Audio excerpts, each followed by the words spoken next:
As for you, you meant evil against me, but God meant it for good. Genesis chapter 50, verse 20. Jesus died to show that the worst evil is meant by God for good.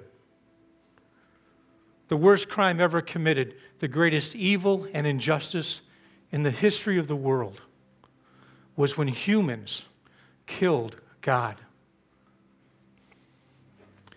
God made the valves in our heart. He chose our favorite foods. He established the order and detail of our DNA. He lived as a person for 30-some years so that we would know that He loves and understands us.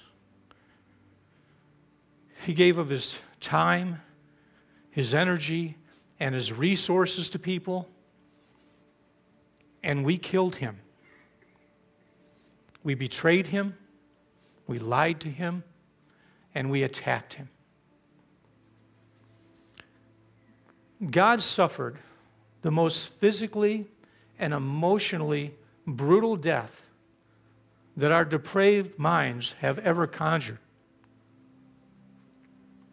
His friend betrayed Him. His people judged Him.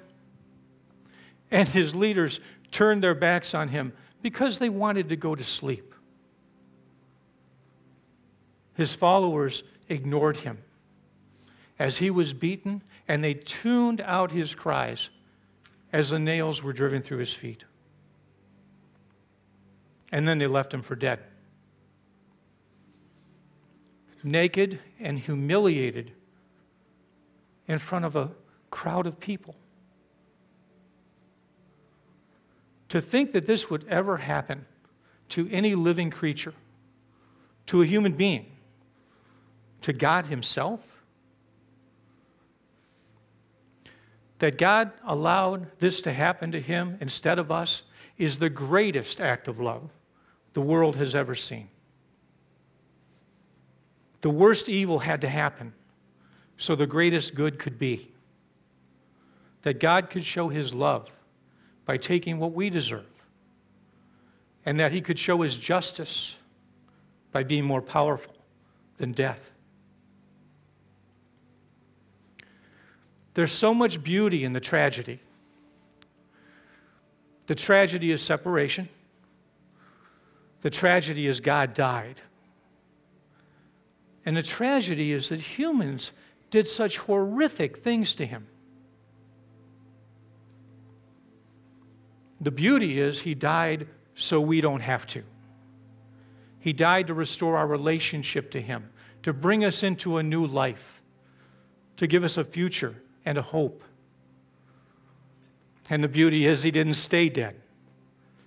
God is more powerful than sin. He's more powerful than death. And He is more powerful than any evil mankind can think of.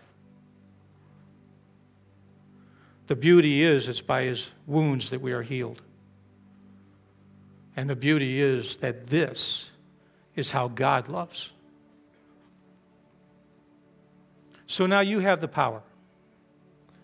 Evil has been redeemed. You can face your hurts and your fears and become stronger because of them. You can be hurt and be defeated. Or you can be hurt and passionately pursue justice for others. Because everyone gets hurt. And in this broken and painful world we live in, you can take hope that God Himself suffered the most. And He only has His best purposes for your suffering. His death was love. His resurrection is justice.